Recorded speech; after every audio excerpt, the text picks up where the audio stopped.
You're watching VinylicPumaGaming. What's up guys, back with another Borderlands video, and I've got to say that last week was an amazing week for Borderlands fans. There was an unbelievable amount of Borderlands news last week, and I figured I would go ahead and talk about the vast majority of it today and give you guys some of my opinions on it. Now, I will also be ranting about some other things that I've recently discovered about various versions of Borderlands 2 as well, so this video will basically be a combination of Borderlands 3 news, Borderlands 2 news, and some good old ranting as well. So I guess let's go ahead and just get started. So I recently managed to pick up the PS3 and PS4 versions of Borderlands 2. Now, I don't know what console you guys owned last generation, but I would say out of the home console versions of Borderlands 2, the PS3 version might be the worst. I'm kind of stunned actually, especially when you consider that the PS3 version of the game sold about 2.24 million units compared to the Xbox 360's 3.05 million units. And there's a noticeable amount of drop frames, and because the PS3 apparently can't install discs onto the hard drive, you get these weird loading hiccups when you activate switches or as you turn in quests. And it's really weird, and from what I can remember based on my experiences with the 360 version, I didn't encounter this at all. And maybe it's just me, but the audio file for when guns fire in the PS3 version seems kinda off to me. I don't really know how to explain it, and I don't think it happens all of the time, but it seems like the audio just randomly cuts out as you shoot your guns. But at least you get free online, which is something that you can't say of the 360, Xbox One, and PlayStation 4. What I think is ironic is if you only owned the PS3 last generation and you bought the PS4 this generation, you can transfer your game saves over to what is essentially the best version of Borderlands 2 on console. And what's even more amazing is that you can upload and download your Borderlands 2 game saves and share them between all three PlayStation platforms, including PlayStation 3, PlayStation 4, and even the PlayStation Vita. And I've got to ask, why on earth can you not do this on the Xbox One? I mean, like, fuck. I can literally put my Xbox 360 Borderlands 2 disc into my Xbox One, let the console download a file, and I can play the 360 version of Borderlands 2 via backwards compatibility. Yet, I can't transfer my saves seamlessly between the 360 and the Xbox One versions. May I ask why? This, I guess, gets into conspiracy theory territory, but I wonder if Sony paid out of pocket to get the save transfer system to work across all of their platforms where Microsoft didn't. And maybe it's one of those situations where, I guess, if you bought Destiny on Xbox One, you're sort of being punished because on PS4, they're getting the timed exclusive DLC first. And maybe that's what's going on here, except in this case, it's more permanent because there's probably not going to be a future update that allows you to transfer Xbox 360 and Xbox One saves seamlessly between both platforms. But yeah, in one of the last Borderlands 2 rants, I can't remember which part it was, but I was complaining about how the save transfer process is messed up on console.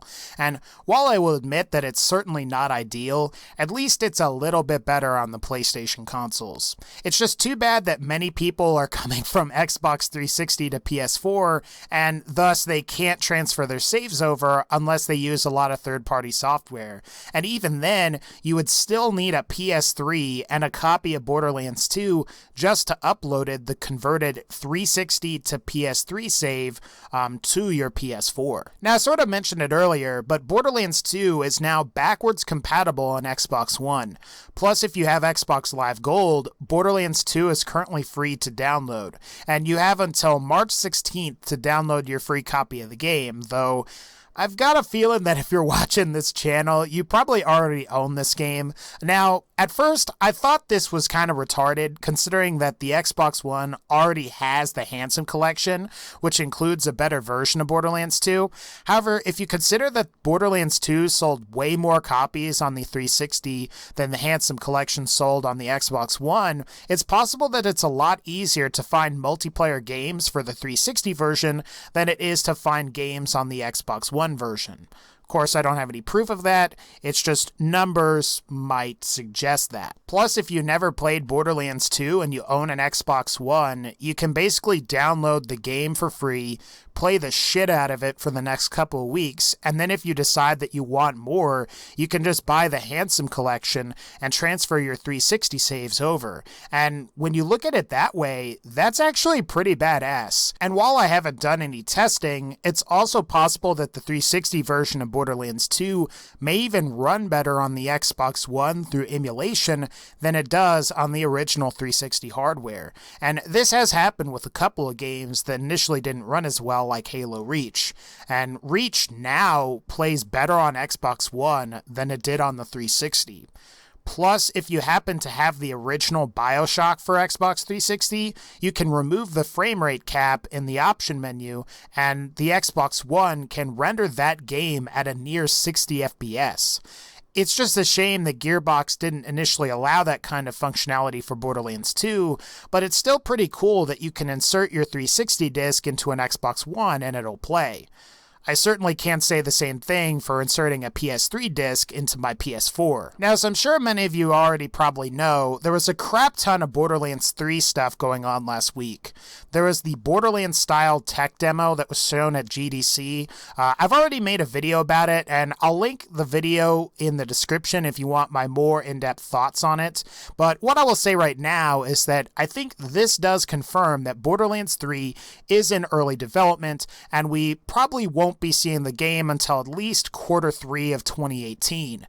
Honestly, if you ask me, this is probably for the best because not only does Gearbox have to develop the entire game itself, but they're probably also going to be developing it for the PC, the base PS4 and Xbox One, and they will also probably have versions for the PS4 Pro and the upcoming Xbox Scorpio as well.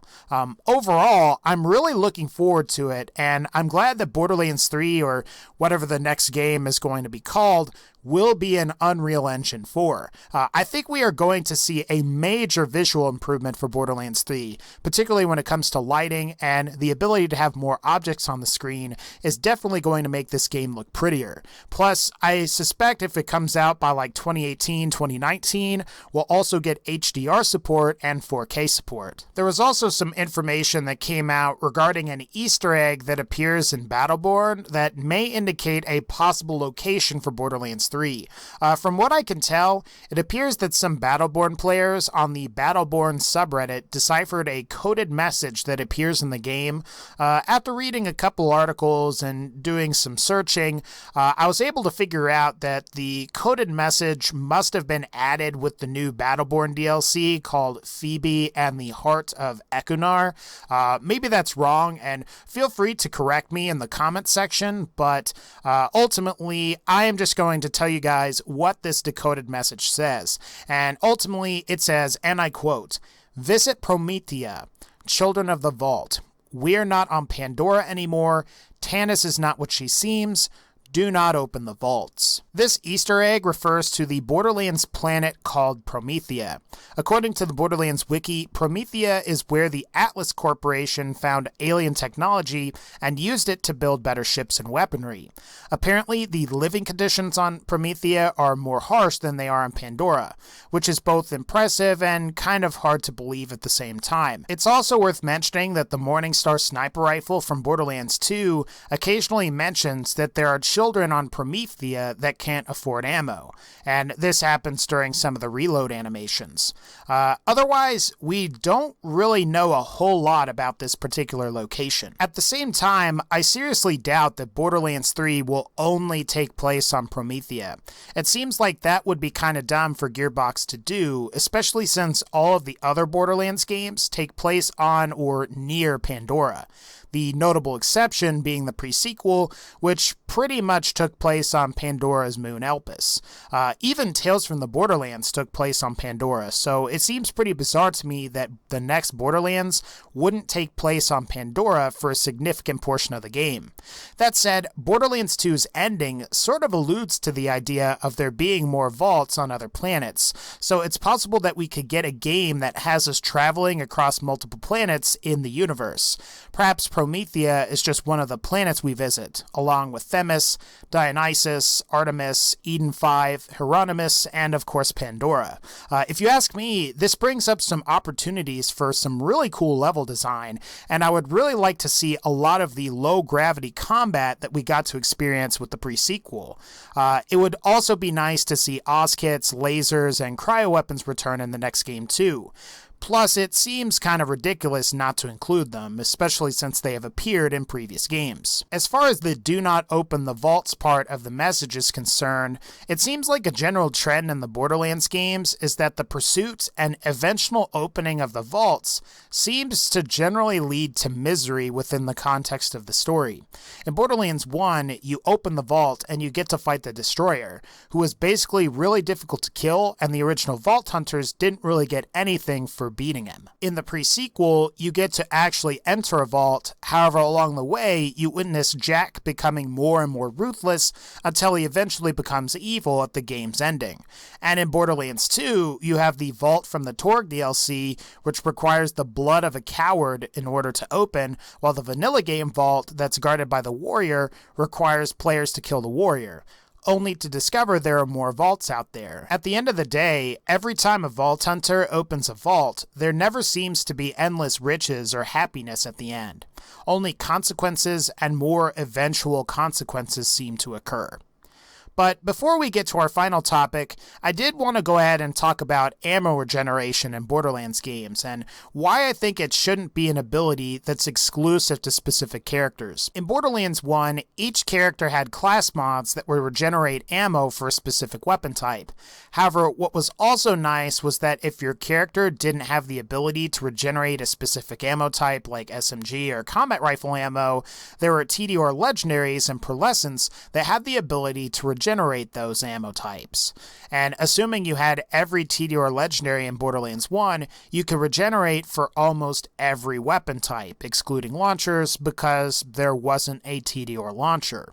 And while some characters have skills that regenerate ammo, you can usually replicate these abilities on characters that don't have these skills. Borderlands 2 and the pre-sequel, on the other hand, are a mess in this regard. Salvador is particularly egregious since he can not only regenerate ammo through gunzerking, but he also receives a class mod that allows him to regenerate ammo and a skill that allows his shots to fire without consuming ammo. And these abilities give him an objective advantage over every other character in the game. And while this was fixed somewhat in the pre-sequel, it is perplexing to me why we didn't get very many guns that regenerated ammo in both games. While we did get the Infinity, and I guess we got the Butcher, those aren't really the same thing as the TEDIORE AVENGER SMG. Hopefully GEARBOX will make ammo regeneration an ability that all characters can have, both through skills and by wielding specific weapons. Okay, so the final topic I want to discuss concerns the recently released Unofficial Community Patch for Borderlands 2 made by Steam user ShadowEvil1996. By using a hex editor to enable some of the previously locked down console commands, ShadowEvil was able to design a patch for Borderlands 2 that both rebalances and even modifies how certain weapons function within the game. For example, if you download his patch, certain weapons and items like the Doll Emperor, Jacob's Tidal Wave, and TEDIORE Cradle will be turned into the Doll Torrent, Jacob's Flare, and TEDIORE Knot Shield from the pre-sequel. He's also made some modifications to specific weapon types like E-Tech snipers and assault rifles, restoring their critical hit bonus and ammo consumption to be more in line with most other weapons. It's obvious that ShadowEvil put a lot of work into this particular mod or patch, especially when it comes down to rebalancing all the weapons. And a lot of the shitty weapons in this game, like the Devastator, Storm, Bearcat, Chopper, Seeker, Wanderlust, and many more, are definitely improved. And while I haven't taken the time to examine each and every single rebalance here, I can say that I'm very impressed with this. It's nice to know that with some study of how this game's code works, you too could feasibly design your own patches for Borderlands 2. Or maybe if you knew what you were doing, you could read ShadowEvil's code and make your own modifications as you see fit. What I also like is how easy it is to enable this patch once you've got everything set up. all you do is simply type in a console command and suddenly half the guns and items in the game are rebalanced. Now, I'll provide a link to Shadow Evil's video in the description if you haven't checked this patch out yet. As long as you follow his steps precisely and you back up the Borderlands 2 executable, it's all pretty easy to do. I do have some complaints, however, and to be fair to Shadow Evil 1996, none of them are his fault. After playing with some of the replaced weapons like the Cradle, Tidal Wave, and Doll Emperor, I started to wish that they had the exact textures that they had in Borderlands the pre-sequel. And it's weird to have a gun that functions like the Flare only to have it look like the Tidal Wave shotgun, or to use the Doll Torrent only to have it look like the Doll Emperor. And as you play with this patch, you really start to realize some of the limitations we still have on modding for this particular game. For example, it's impossible to code in your own version of the Flare, Torrent, or Not Shield, and instead you have to modify the properties of existing weapons to get the results that you want. So if you're somebody that likes the Legendary Point Man, that gets cannibalized for the Legendary Grenadier, and while the Legendary Grenadier is pretty badass, not gonna lie, it's a shame that we don't have the ability to add it to Borderlands 2 as a standalone mod. Even if you had edited existing textures using TextMod and have Cheat Engine to allow hybrids back into the game, you're still cannibalizing existing weapons just so that you can get your weapon mods to look right. This is just another reason why I think we need an official editor for Borderlands 3 when it comes out, or at the very least, the ability to use Unreal Engine 4's editor to make our own modifications. Sure, while you could modify your executable with the hex editor to enable the full console and enable the set command to change the values of existing weapons to mimic them from other games, and that's insanely impressive. Wouldn't it be better to have a complete editor that allows you to implement those items as entirely standalone weapons? I would say that if you like this patch, and in particular, you like a lot of the swapped weapons and items like the Flare, Torrent, Knot, Legendary Grenadier, Big Thumper, and several other things, you want mod support for Borderlands 3, whether you realize it or not. And it amazes me that Borderlands has been popular since the original game released, and yet we still don't have an official editor after 3 games have come out. People want this, and I think the popularity of this patch is sort of a testament to that. I don't know if there's some kind of legal agreement that prevents it, or whether 2K is afraid that they won't be able to sell DLC, but it's really time to have mod support for Borderlands. And I don't buy that it would be too difficult to do this, or to mod this game, or even the future games in the franchise, when Shadow Evil literally put together a text file with code to perform these modifications. To GEARBOX and 2K games, please, for the love of God, add mod support to Borderlands 3. Mod support would be so huge for this game, and I think it would really open it up to an entirely new audience that we haven't seen before. Alright guys, that's going to pretty much wrap up this particular video. If you like this video, please be sure to leave a like, and you know what? Let's see if we can get to 2,000 likes on this particular video. If we can't, no big deal. I'll probably do another Borderlands 2 rant in the future, but I just want to see if we can do it. As always, like this video if you liked it, join the notification squad by clicking the bell, and as always, take care, and I'll see y'all next time.